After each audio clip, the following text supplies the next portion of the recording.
Magandang araw na naman sa inyong lahat, mga ka-G-lovers. So, bale, may tinalas sa atin dito.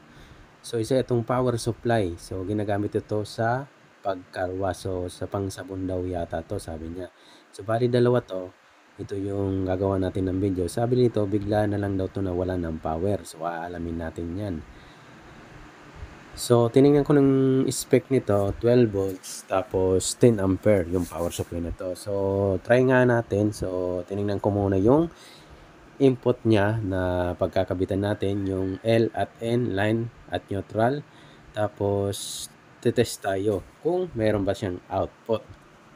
So, malalaman natin yan pag natesting na natin. So, kakilala ko yung nagpa-repair sa atin ito, mga ka-G-lovers. So, nasa bahay tayo. So, try natin ayusin. Bigla na lang daw nawalan yung power yung pangsabon niya. Kaya pina-check sa atin kung pwede pang ayusin. Tapos dalawa to, yung isa in-order niya sa online, nasira din naman. So, kaya dalawa tong aayusin natin. Pero ang gagawin ko ng video, isa lang. So, mayroon dito yung indicator light. So, titingnan natin kung iilaw. Tapos meron siya dyan adjustan para sa pagtaas ng voltahe o pagbaba ng voltahe. Wala siyang ilaw. So, test nga natin kung meron tayong masusukat na voltahe. So, kunin ko muna yung multimeter natin. So, ito, kinuha na natin yung multimeter natin, tinest natin. Abay, wala nga talaga, mga ka-G-lovers. So, kita nyo, ulitin natin, plug-in natin. Kung magtaas kahit konti, wala. Kasi kung tumaas yan konti, may voltahe ng kahit konti, malamang sa malamang, pwede magtama yung secondary. So, dahil ito, totally talagang hindi siya gumalaw o wala talaga siyang signs ng konting voltahe, ibig sabihin sa primary tayo mag-check, pwedeng nasira ito. So, kadalasan, kung primary naman ito, fluctuation ng kuryente. Pag burn out at pagbalik ng kuryente, yung kadalasan na sumisira dito. So, tara, buksan muna natin to. So, fast forward na lang natin to. So, habang binubuksan ko to, papromote ng channel ko, mga ka-G-lovers. Kung bago pala kayo sa ating channel, please subscribe and pa-hit ng notification bell para updated kayo sa bawat ina-upload ko na video. Then, pa-hit na rin na like button kung nagustuhan nyo yung bawat video na ina-upload natin. So, titingnan natin. Ito, may filter capacitor dito. Once na good yung fuse dito, ibig sabihin, may posibilidad na may supply yung filter capacitor. So, ingat-ingat tayo. Dahil nakita natin sabog yung fuse. So, ibig sabihin, walang dumaloy ng supply sa capacitor na to. So, pwede natin tong hawak-hawakan na. So, baklasin lang natin to para ma-check natin ng maigi. So, nakita natin sabog yung fuse. So, talagang nangitim. So, ibig sabihin, may posibilidad na tinamaan dyan. Hindi pa natin alam. Primary na yan. Kadalasan kasi, pwedeng tamaan dyan kung hindi diode, nag-short. Yung regulator, nag-short. Or itong varistor, nag-short. Kadalasan mga ka-G-lovers. Hindi naman talaga yun talagang totally yung tinatamaan. So, hindi pa natin alam. So, baklasin lang natin to. So, malalaman natin. So, aalamin natin. So, pasensya na kayo kung bihira tayo mag-upload ng video. So, madami lang tayong inaasikaso.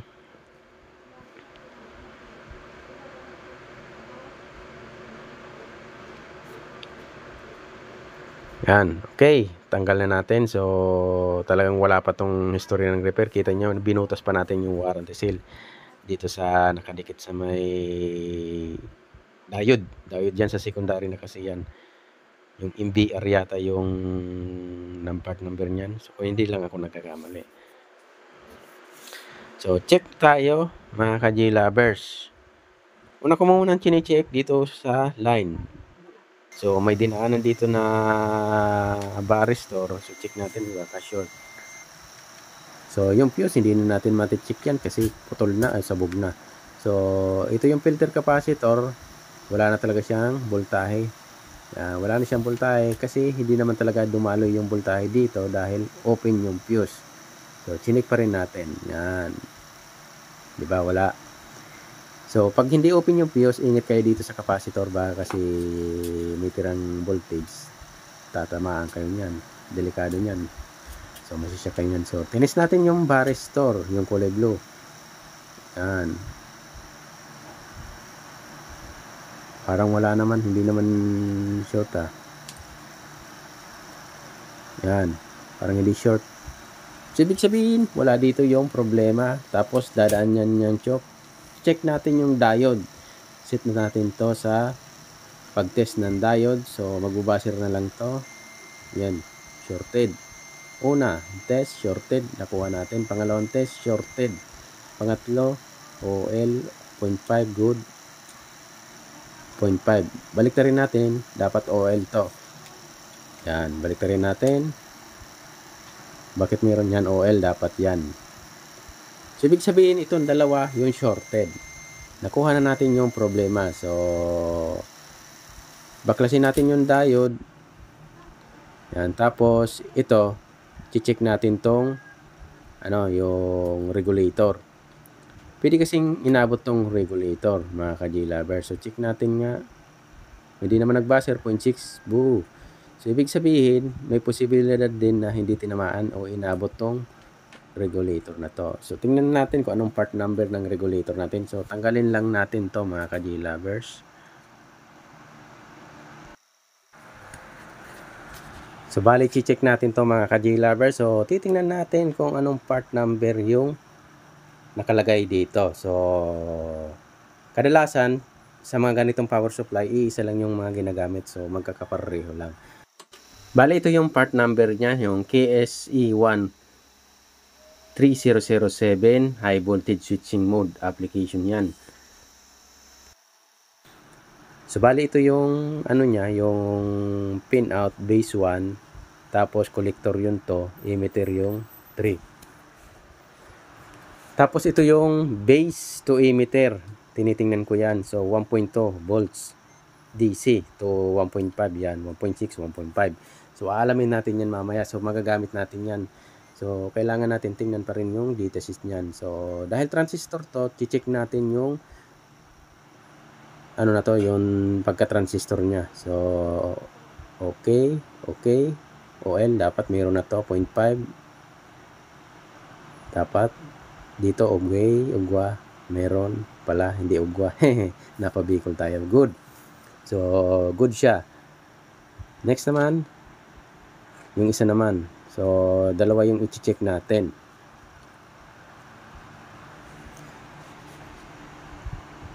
So, minsan mga ka-J-Lovers, kung hindi nyo kabisadong ang isang pyesa, pwede nyo na ma-edit sheet para malaman nyo yung characteristic niya, yung description niya, yung pin out niya. So, ito, 0.5, okay. 0.5, okay. Dapat OL, baliktad OL. Dahil transistor to. Good. So, dahil good to, pwede na natin tanggal yung, yung diode na dalawa. So, hanap pa nga tayo na pwedeng ipalit doon, mga ka-J-Lovers. Sana meron tayong makuha. Kasi nasa bahay tayo. So, bahala na. So, yan, linisan ko muna yung sobrang lead niya para mamaya pasok na lang natin.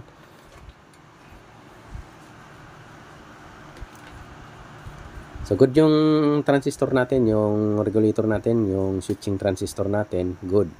So, walang problema. Check natin yung mga diode dito. So, baka meron ditong may shorted na diode, baka madali yung switching natin, transistor. So, good naman yung diode. Pasiguro lang mga ka-J-Lovers, basta wala siyang shorted. Yan, good. So, bali good. So, ganyan lang yung pag-test niyan, mga ka-J-Lovers. So, bago nyo kabit yung yung pinaka pyesa niya na main power source o main power supply natin, yung regulator o yung switching mode transistor natin, power supply, ay check nyo muna yung mga parts na may posibilidad na pwedeng sumira sa kanya. So, chinecheck ko yung mga diode dyan. Okay naman. Next natin, yung nakita natin na diode na shorted na dalawa. So, tatanggalin natin to para ma-actual natin, ma-test talaga. Yan, tanggalin natin. Tapos,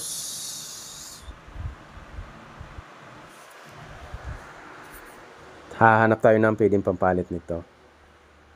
So check natin yan na. Tanggalin muna natin mga ka-J-Lovers. So medyo matigas pa tanggalin siya kasi hindi pa siya, tawag niya, wala pang history ng repair. So medyo matigas pa yung ginamit dito na lead, yung high temperature na lead. So tanggalin ko lang itong dalawang diode para ma-actual natin matest talaga, para sigurado tayo mga ka-J-Lovers. Yan, tanggalin natin itong dalawang diode. Minsan kasi nadadamay lang dahil katabi o karugtong lang. Yan, tingnan natin kung ito talagang dalawang diode ay talagang sira o shorted. So test nga natin.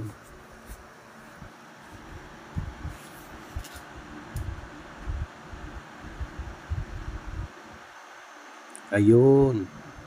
So ibig sabihin shorted talaga. So ito yung sumira doon sa fuse. Kita nyo mga ka-J-Lovers, ito yung sumira sa fuse. Kaya nangitim o talagang suminabog yung fuse. So nabasag nga yung fuse.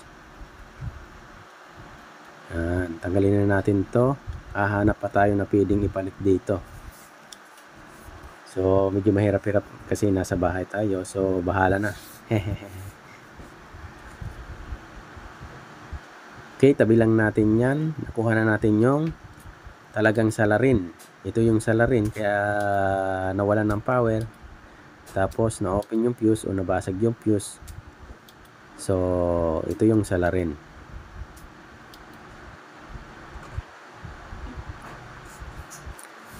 So next natin, hahanap muna ako ng pwede natin gamitin dito.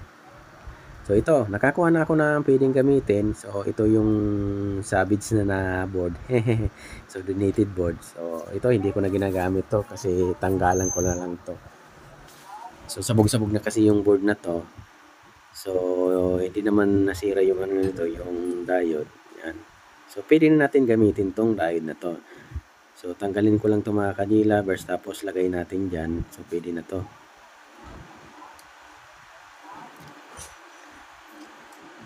So fast forward lang natin. So muli, papromote muna ng channel ko mga ka-J-Lovers. Kung bago pala kayo sa ating channel, please subscribe and pahit ng notification bell para updated kayo sa bawat ina-upload ko na video. Kung sa FB page ito napapanood, pa-follow, pa-like, pa-share na rin ng video na to. So yan, tanggalin lang natin yung dalawang diode. Yan, ititest pa rin natin to ng actual pag nakatanggal na. So para sigurado mga ka-J-Lovers, mahirap naman kung ilagay natin may leak pala, hindi din natin tines, o ulit na naman tayo magtatanggal.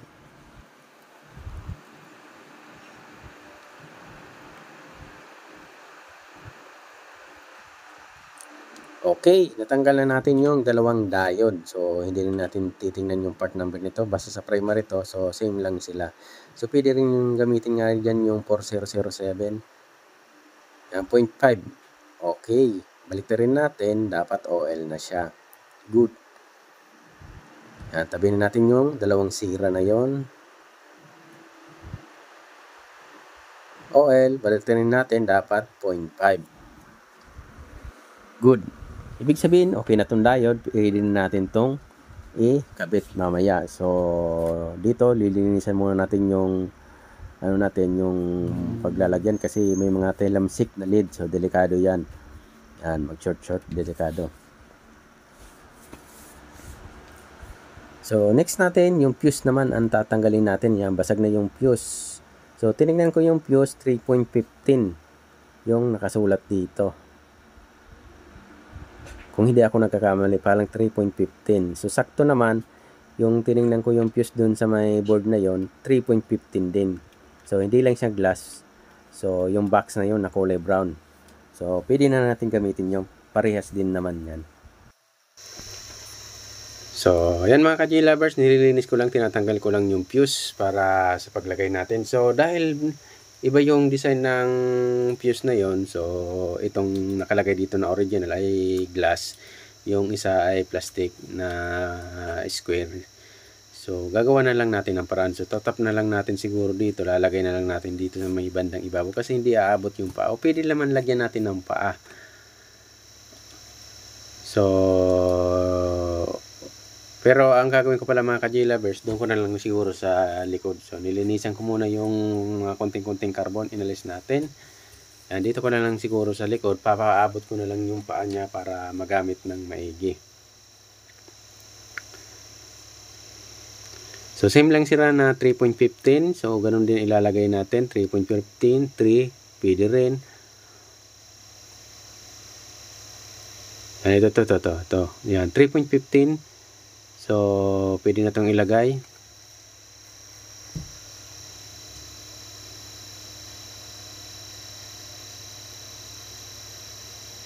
So, parang kung hindi ako naduling, 3.15 yun.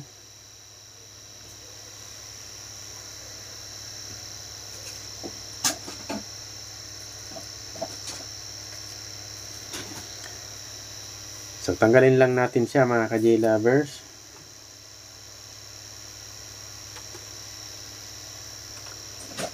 Yon, ito, ready na siya. So, test ko muna. Yung pag-test naman natin, okay naman siya. Yan, kita nyo naman. Okay naman siya. Ibig sabihin, may continuity, okay yung fuse. So, ikabit lang natin. Hanapin ko lang yung tamang posisyon nito na pwedeng umabot yung dalawang paa. So, hindi natin pwede kasing lagay dito. Maglalagay pa tayo ng mahahabang paa. So, dito na lang. So, kabit ko yung kalahating paa. Yung sa kalahati, lagyan ko na lang siya ng jumper na lead siguro papunta dun sa kabila. So, ganun na lang. So, makikita nyo naman kung paano proseso yung gagawin natin.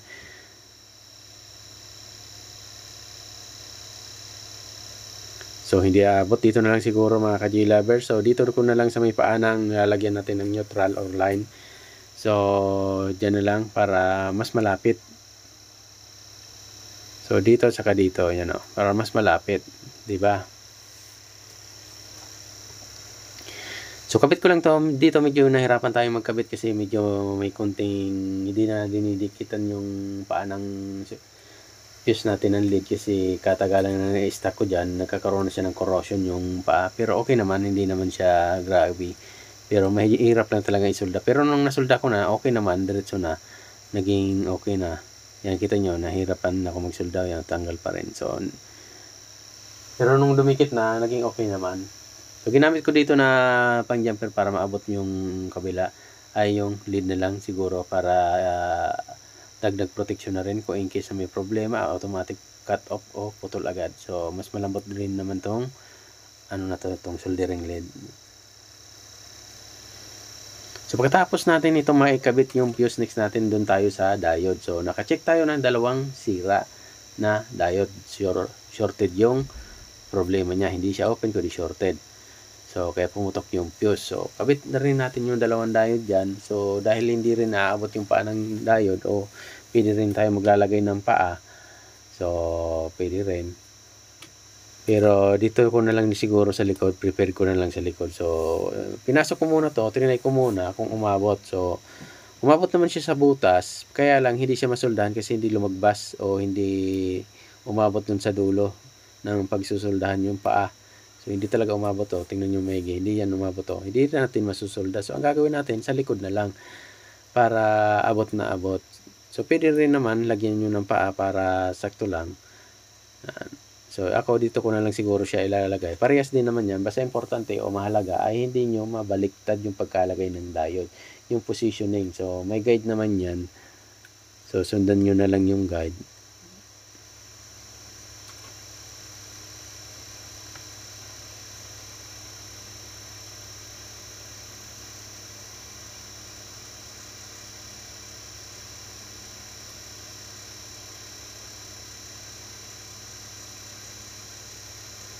So, dito na lang natin siya ikabit. Yan, kita nyo mga ka-J-lovers.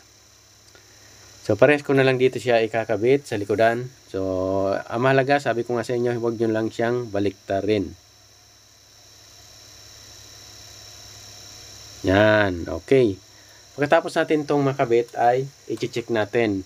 So, may gagawin ako sa pag-check dito para masukat natin kung umabot dun sa capacitor yung supply. Or good na yung flow ng current natin o power rail natin ng ng supply na umaabot na sa capacitor. So, ibig sabihin okay na yung diode natin. So, ang gagawin natin ay center tap ako kukuha. So, negative tapos center tap. Kasi kung kukuha ako sa positive, aabot pa rin yan kasi yung diode niyan, papuntang yung positive ng diode, papuntang positive ng capacitor, yung negative ng diode, papuntang negative ng diode. So, diretsuhan na siya. Kaya, yung center tap ay hindi natin masusukat kung may problema pa ba. Once na may problema kasi yan, pwede rin magka-problema yung pag-adjustan ng 110 to 220. So, ganun. Kaya ang ginawa ko dito, nag-test ako sa gitna para ma-check ko kung okay yung 110 niya. Basta makasing masukat tayo ng 100 plus, okay na yan. So, pwede natin ilipat na sa kabila para makatest tayo ng mga 200 plus na o 300 plus na. So, ganun lang naman mga ka-G-Lover sa pag-check niyan. So, kailangan ko pa rin i-check yung gitna niyan. Kasi may common yan. So, nakasiris yung dalawang capacitor. So, kukunin natin yung gitna para ma-check ko yung connection niya okay. Kasi yung positive niyan, direkto na rin sa positive ng capacitor, malamang sa malamang ay good yung connection niyan. Yung negative, diretso din sa negative yung connection. So, yung titingnan ko, yung gitna ko may supply siya. So, malalaman natin kung okay yung mga supply din dyan. Hehehe. So, kuha lang ako ng pang test natin. So, kung wala kayo nito, so, yung ano lang, test prod nyo, test prod, o test lead ninyo, yun na lang pang test nyo. Kasi importante, may masukat kayo. So, ito yung negative, tapos ito yung gitna. Gitna yan mga ka-G-Lovers, hindi yan positive ha. Dapat may masukat tayo ng 100 plus volts dyan. Yan, may purpose kasi yung pag-test ko nan. Yan. So, hindi pa pala nakakabit yung ano. Hehe, minsan talaga, ganun ang buhay ng technician. Minsan nakakalimutan din. So, ipa-plug in ko na sana. Kaya lang napansin ko, ay, hindi pala nakakabit yung AC cord natin. So, tinignan ko lang yung line at yung neutral niya. Baka kasi yung ground on makabitan natin. So gilid-gilid, ganun din kanina. So, mabuti nang sigurado pa rin. Bakit yung soldering din gagawin kong panghigpit. So, yan. Kabit lang natin to mga ka-G-Lovers. Naglalag yung utak ko pala. Diyan. So, naglalag yung utak natin kanina dyan. So, okay. Dahil kabit na natin yung source natin na gagamitin natin na pansaksak. So, fuse okay na rin. Yung connection ng diode okay na rin. Tama yung position. Hindi na baliktad. Kabit natin yung pantes natin. Gitna ako kumuha mga ka-G-Lovers. Sinabi ko sa inyo, dapat may masukat tayong 100 plus volts. Yan. Ayusin ko lang. So, okay. Plug in ko lang. Jag ko muna. Yan. Plug in. So, tingnan nyo, meron tayong 161.4 volts. Yan.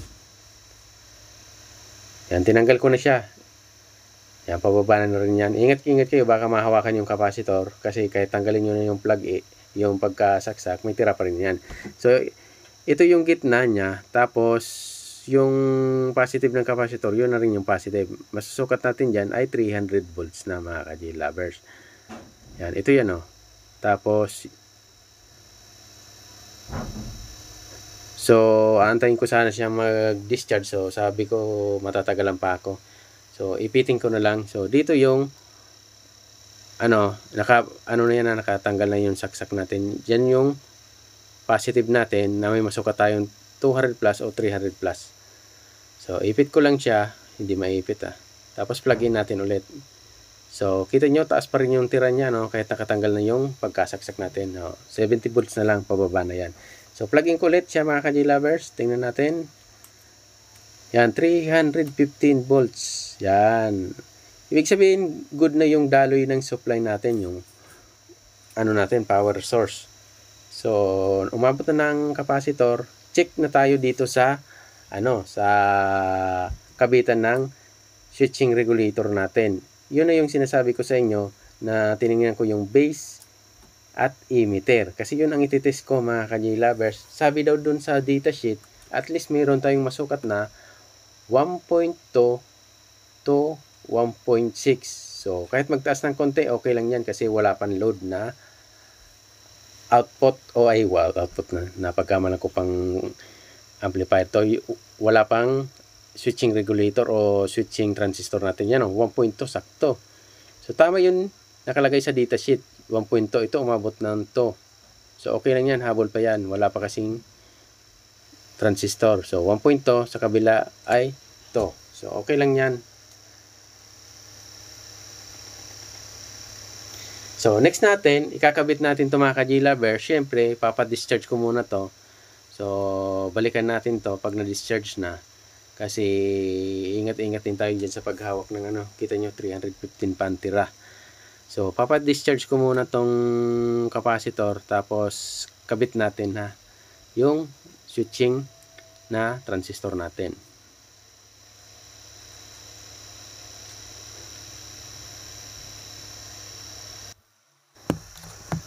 So ito na mga ka-J-Lovers, dahil na-discharge na siya, so pwede ko nang siyang ikabit to.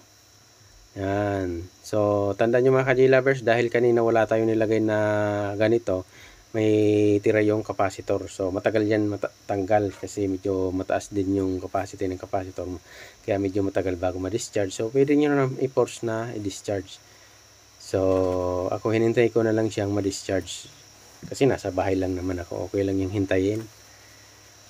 So ito na mga ka-J-Lovers, ikakabit na natin to para malaman na natin kung gagana na ba.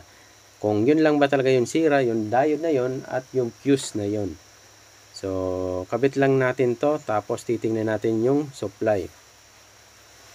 So nakita nyo naman kung paano natin siya troubleshoot o chinek. So simpleng ganito, so napakadali lang kung iisipin, pero kung gagawin ay mahirap din siya mga ka-J-Lovers. Kung paano yung pagkasunod-sunod, kung paano natin siya aayusin. So pasensya na kayo sa ingay, umulan bigla mga ka-J-Lovers. So pasensya na kayo ha. Yan. Tapos natin itong masolda, siyempre lilinisan natin itong mga ka-J-Lovers. Importante maalinisan natin to. Baka may mga malilit niya na tilamsik na lead.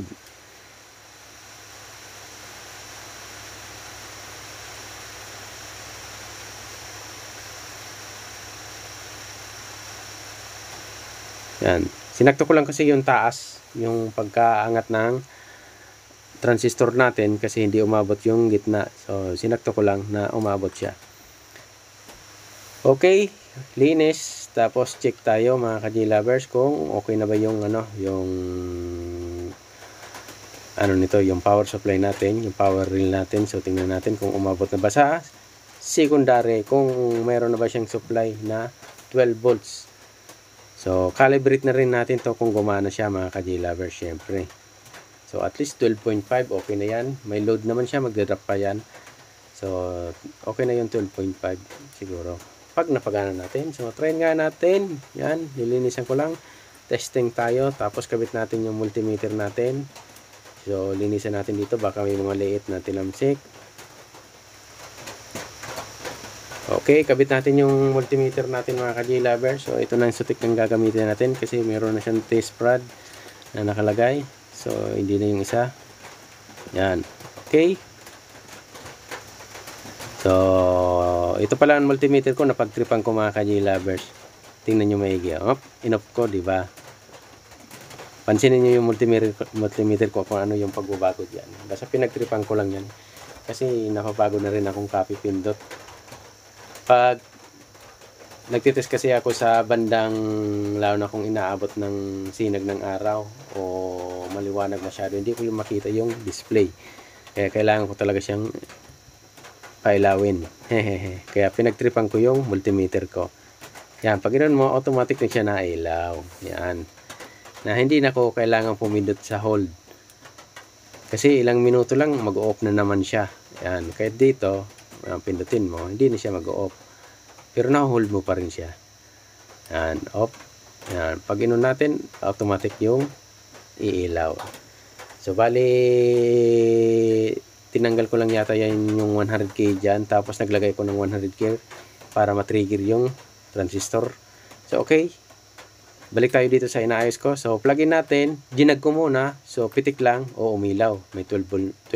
So pwede na natin siyang erekta dahil may supply na siya. Nakita nyo kanina umilaw siya. Yan, 12.1 ang baba nga talaga. So calibrate ko muna to, at least mga 12.5 okay na yan. Pag na-supply yan, magdodrop pa yan. So tama lang yung 12.5. So hahanap lang ako ng pang-calibrate. So ito na siguro.